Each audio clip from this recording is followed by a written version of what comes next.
नमस्कार दोस्तों किसी भी एग्ज़ाम की तैयारी करने के दौरान हमें उस एग्ज़ाम के एग्ज़ाम पैटर्न का ध्यान होना चाहिए।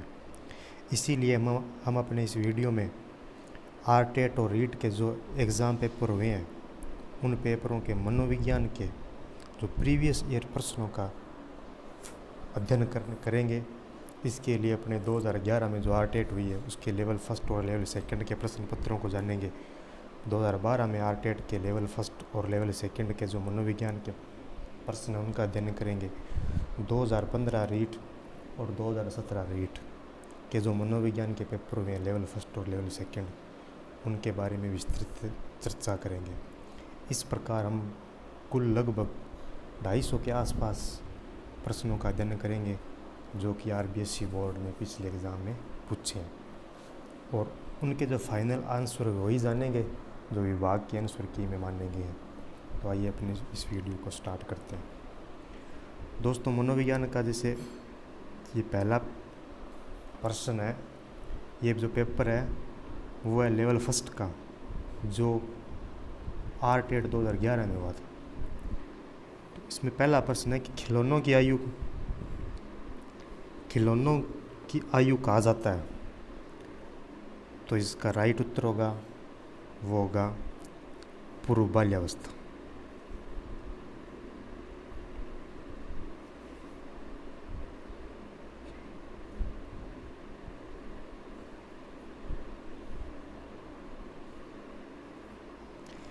जैसे दूसरा प्रश्न है, निम्न में से कौन सी पूर्व बाल्यावस्था की विशेषता नहीं है? दल या समूह में रहने की अवस्था, अनुकरण करने की अवस्था, प्रश्न करने की अवस्था और खेलने की अवस्था।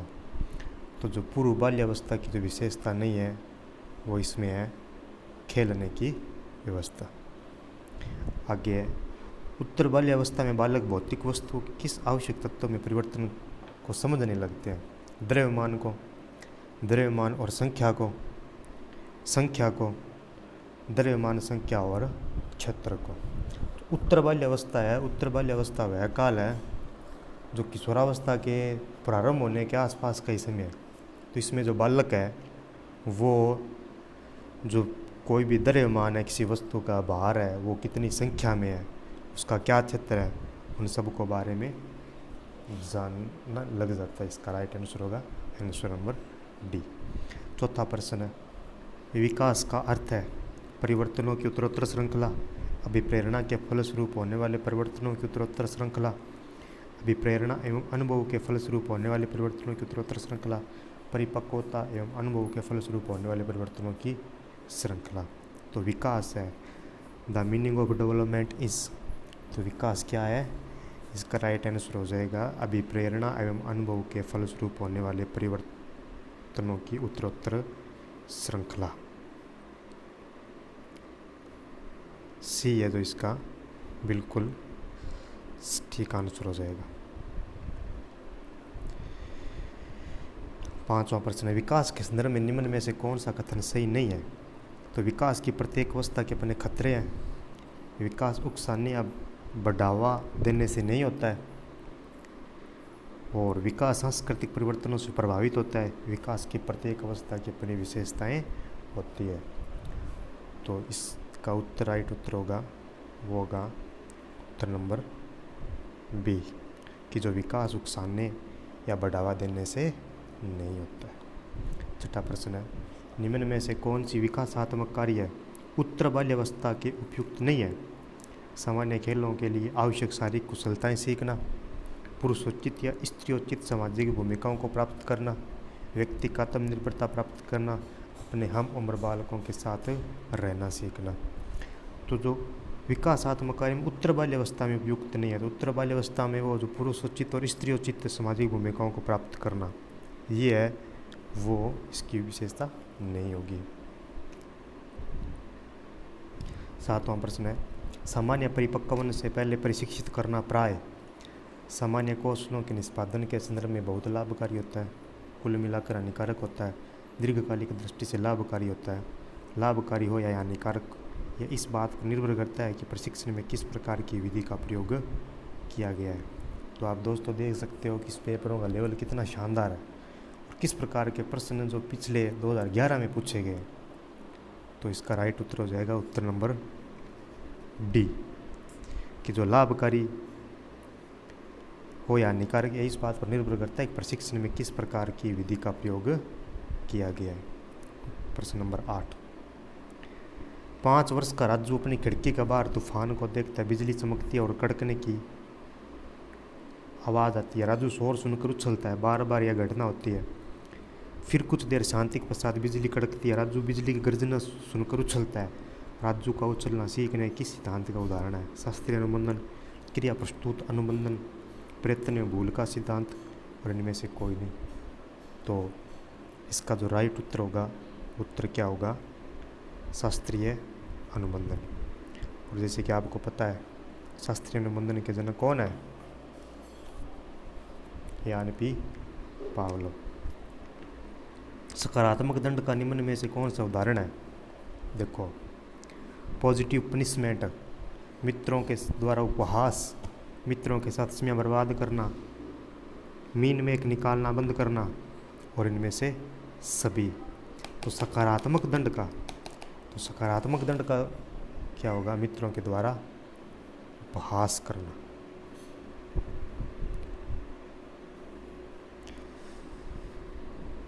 अगला प्रश्न है 10वां, निम्न में से कौन सा कथन अभिप्रेरणा एक प्रक्रिया के संदर्भ में उपयुक्त नहीं है? यह व्यक्ति को लक्ष्य की ओर ले जाता है, बिल्कुल सही बात है। यह व्यक्ति की शारीरिक आवश्यकताओं की संतुष्टि करता है, ये भी सही बात है। यह मनोवैज्ञानिक आकांक्षाओं को प्राप्त करने में सहायता करता है, ये भी सही बात है। यह व्यक्ति को अप्रिय स्थिति से दूर रखता है, नहीं, ये गलत बात है। अभिप्रेरणा जो मोटिवेशन है वो व्यक्ति को अप्रिय स्थिति से दूर नहीं रखता है। किसी उद्दीपन के निरंतर दिए जाने से व्यवहार में होने वाला अस्थायी परिवर्तन क्या कहलाता है? किसी उद्दीपन के मतलब स्टिमुलस के निरंतर अगर देंगे तो व्यवहार में अस्थायी परिवर्तन क्या कहलाएगा? व्यवहार में जो अस्थायी परिवर्तन है वो, इसमें जो उत्तर है वो सही मानना है अभ्यस्तता, एबिटेशन, मतलब आदतन। उत्तर नंबर ए। विद्यार्थी की अभिवृत्तियों में परिवर्तन के लिए निम्न में से किस विधि का प्रयोग अध्यापक को नहीं करना चाहिए? एक अध्यापक को किस विधि का प्रयोग नहीं करना चाहिए? तो दबाव से किसी बात या विचार के लिए राजी करना, बिल्कुल ही गलत बात है। दबाव या विचार के लिए किसी बात को राजी करना नहीं, गलत है। आगे और पढ़ते हैं ऑप्शन।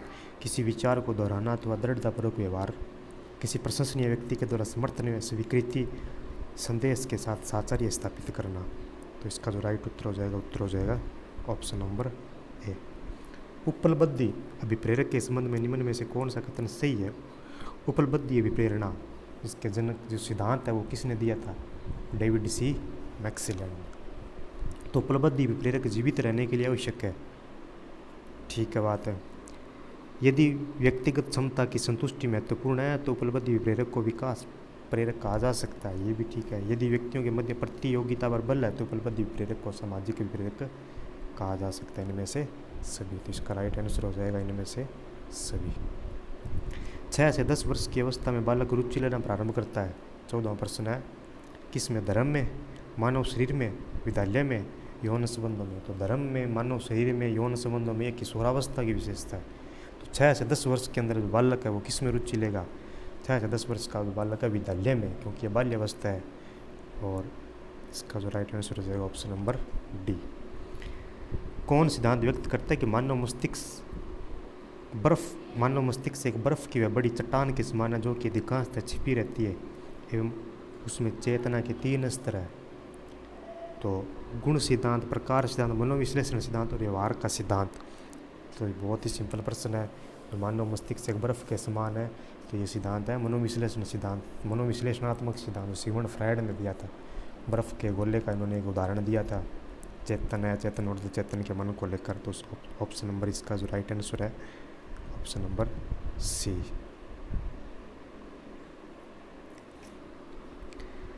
16वां प्रश्न है, कुछ लोगों का कहना है कि जब बालक को गुस्सा आता है तो वे खेलने के लिए चले जाते हैं जब तक कि पहले से अच्छा महसूस नहीं करते हैं। उनमें व्यवहार के निम्न में से कौन सा प्रतिरक्षा तंत्र परिलक्षित होता है? ये बहुत ही अच्छा प्रश्न है। प्रक्षेपण मतलब प्रोजेक्शन, विस्थापन, प्रतिक्रिया निर्माण और उदात्तीकरण। तो इसका जो राइट आंसर हो जाएगा वो हो जाएगा विस्थापन, मतलब वो पलायन कर जाते हैं, चले जाते हैं वहाँ से, उसके बाद उनको खुशी होती है तो वापस आ जाते हैं। समायोजन से तात्पर्य स्वयं का विभिन्न परिस्थितियों में अनुकूलन करना है ताकि संतुष्ट किया जा सके दूसरों को, प्रेरकों को, उद्देश्यों को, आवश्यकताओं को। तो किसको प्रेरित किया जाएगा समायोजन में? तो इसका जो राइट आंसर हो जाएगा 17वें का ऑप्शन नंबर डी, आवश्यकताओं को। 18वां प्रश्न है, निम्न में से कौन सा व्यवहार भावनात्मक बाधा को प्रदर्शित नहीं करता है? बाल अपराध, कमज़ोरों को डराने वाला, भगोड़ापन और सवालीनता, ऑटिज्म। जो ऑटिज्म है वो क्या करती है? भावनात्मक बाधा को प्रदर्शित नहीं करती है, सवालीनता। निशक्त बालकों की शिक्षा के लिए प्रावधान किया जा सकता है समावेशित शिक्षा द्वारा और मुख्य धारा में डालकर समाकलन द्वारा। इनमें से कोई नहीं। बहुत ही अच्छा प्रश्न है, सिंपल प्रश्न है बिल्कुल। तो इसका राइट आंसर क्या हो जाएगा? समावेशित शिक्षा। जैसे कि मैंने बीएड में पढ़ा भी है कि जो समावेशित शिक्षा है वो निशक्त बालकों को अन्य बालकों के साथ शिक्षा दी जाती है, वो समावेशित शिक्षा। 20वां प्रश्न है, निम्न में से कौन सी मानसिक मंदता की विशेषता नहीं है? बुद्धि लब्धि का 25 से 70 के मध्य होना। बिल्कुल सही बात है। बुद्धि लब्धि जो 25 से 70 की मध्य होगी वो मानसिक मंदता से ग्रसित बच्चा होगा। धीमी गति से सीखना, दैनिक जीवन की क्रियाओं को नष्ट न कर पाना, बिल्कुल सही है। वातावरण के साथ अनुकूलन में कठिनाई, ये भी सही है। अंतर व्यक्तिक संबंधों का कमज़ोर होना, पुअर इंटरपर्सनल रिलेशंस, अंतर संबंध है उसके कमज़ोर नहीं होते। ऑप्शन नंबर डी सही उत्तर। 21वां प्रश्न है, विद्यार्थी के अच्छे मानसिक स्वास्थ्य को बनाए रखने के लिए निम्न में से कौन सा तरीका अधिक महत्वपूर्ण है? सहशैक्षिक क्रियाओं का प्रावधान, अभिव्यक्ति की स्वतंत्रता, रुचियों की भिन्नता और अध्यापक की भूमिका एवं विद्यालय वातावरण। तो 21वें का हो जाएगा डी। जो विद्यार्थियों के अच्छे मानसिक स्वास्थ्य को बनाए रखने के लिए अध्यापक की भूमिका और विद्यालय का वातावरण है वो अच्छा होना चाहिए। अगर अध्यापक के बालक के साथ अच्छा व्यवहार करेंगे तो बच्चों का मानसिक स्वास्थ्य बहुत ही अच्छा बनेगा। 22वां प्रश्न है, कमज़ोर वर्ग के बालक से तात्पर्य है ऐसे अभिभावकों के बालक में जिनकी वार्षिक आय कम है। ऐसे अभिभावकों के बालक से जो वंचित वर्ग में आते हैं, ऐसे अभिभावकों के बालक से जो गरीबी रेखा के नीचे की सीमा में आते हैं, ऐसे अभिभावकों के बालक जो सरकार द्वारा निर्धारित न्यूनतम सीमा की वार्षिक आय की सीमा से नीचे के वर्ग में आते हैं। तो कमज़ोर वर्ग के बालक है तो सरकार डिसाइड करेगी ना, अपने थोड़ी करेंगे। तो ये है ऐसे अभिभावकों के बालक जो क्या है, बालकों के इस बालकों से जो सरकार द्वारा निर्धारित न्यूनतम सीमा की वार्षिक आय की सीमा के नीचे आते हैं। 23वां प्रश्न, शिक्षा का अधिकार अधिनियम RT 2009 में निर्दिष्ट किया गया कक्षा 1 से 5 तक की यदि प्रवेश दिए गए विद्यार्थियों की संख्या 200 से अधिक है तो विद्यार्थी अध्यापक आवश्यकता अनुपात होगा। RT 2009 से एक प्रश्न 100% हर एग्जाम में पूछा गया, तो इसका उत्तर हो जाएगा 40। 24वां प्रश्न है, क्रियात्मक अनुसंधान के संबंध में निम्न में से कौन सा कथन सही नहीं है? क्रियात्मक अनुसंधान के बारे में कौन सा कथन सही नहीं है? 3 कथन सही है, 1 कथन सही नहीं है, वो बताना है।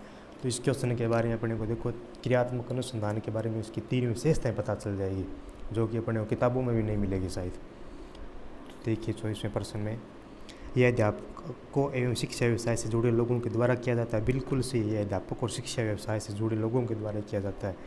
यह किसी विशिष्ट समस्या के समाधान के लिए किया जाता है, तभी तो क्रियात्मक अनुसंधान है। और तीसरा, व्यापार स्तर पर निर्णय लेने के लिए सूचना संकलन का कार्य इसमें किया जाता है। व्यापार स्तर का कोई मतलब नहीं है इसके अंदर। अगर चौथा ऑप्शन और पढ़ते, स्थानीय स्तर पर रोजमर्रा की समस्याओं के समाधान के लिए क्रियात्मक अनुसंधान किया जाता है। बिल्कुल सही कथन। तो इसका जो कौन सा कथन सही नहीं है, ऑप्शन नंबर सी। 25वां, निम्न में से कौन सा कथन शिक्षण के बारे में सत्य नहीं है? शिक्षण में सुधार किया जा सकता है, शिक्षण अनौपचारिक एवं औपचारिक एवं अनौपचारिक है, शिक्षण विज्ञान के साथ साथ चलता है, शिक्षण अनुदेशन है। बिल्कुल गलत है, शिक्षण अनुदेशन नहीं है, अनुदेशन शिक्षण है। मतलब अनुदेशन क्या है? अनुदेशन जो कंप्यूटर के द्वारा अध्ययन कराया जाता है ना, वो शिक्षण है, शिक्षण अनुदेशन थोड़ी ना है। तो इसका राइट आंसर हो जाएगा ऑप्शन नंबर डी। राष्ट्रीय पाठ्यचर्या रूपरेखा NSEP 2005 में गुणवत्ता आयाम शीर्षक के अंतर्गत अधिक महत्व दिया गया है भौतिक संसाधनों को।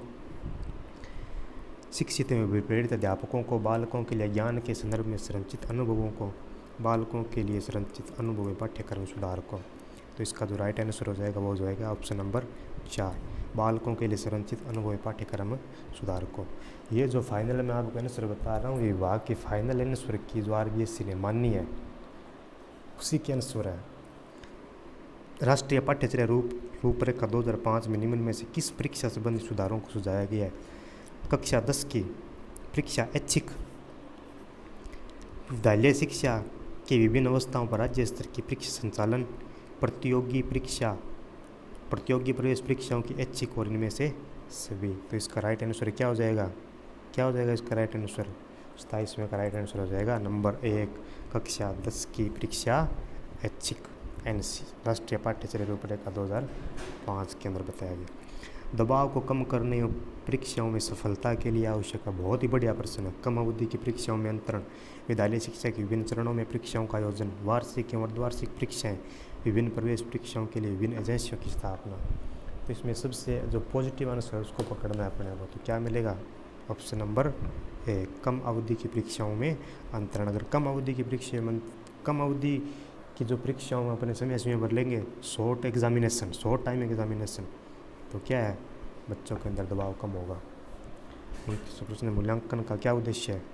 बालकों को धीमी गति से सिखाने वाले या प्रतिभाशाली बालकों के रूप में लेबल करना, जिन बालकों को उपचारात्मक शिक्षा की आवश्यकता है उनकी पहचान करना, अधिगम की कठिनाइयों एवं समस्या वाले क्षेत्रों का पता लगाना, उत्पादन जीवन जीने के लिए शिक्षा किस सीमा तक तैयार की गई है का पृष्ठपोषण प्रदान करना। तो ऑप्शन पढ़ते ही आपको उत्तर पता होना चाहिए अपने को। ऑप्शन नंबर इसका हो जाएगा 4। प्राथमिक विद्यालय के बालकों के निम्न में से किसे बेहतर मानते हैं? वीडियो अनुरूपण, प्रदर्शन, स्वयं के द्वारा किया गया अनुभव, इनमें से सभी। तो प्राथमिक विद्यालयों के बालकों के लिए किसे बेहतर मानते हैं? वीडियो अनुकरण, प्राथमिक विद्यालय प्रदर्शन करेंगे या स्वयं के द्वारा किया गया अनुभव? तो इसका राइट आंसर क्या हो जाएगा? स्वयं के द्वारा किया गया अनुभव। तो ये था पेपर जो RTET 2011 फर्स्ट लेवल साइकोलॉजी के 30 प्रश्न आपको करवाए गए हैं। बहुत बहुत धन्यवाद। आगे की वीडियो में नेक्स्ट पेपर की अपने चर्चा करेंगे। धन्यवाद।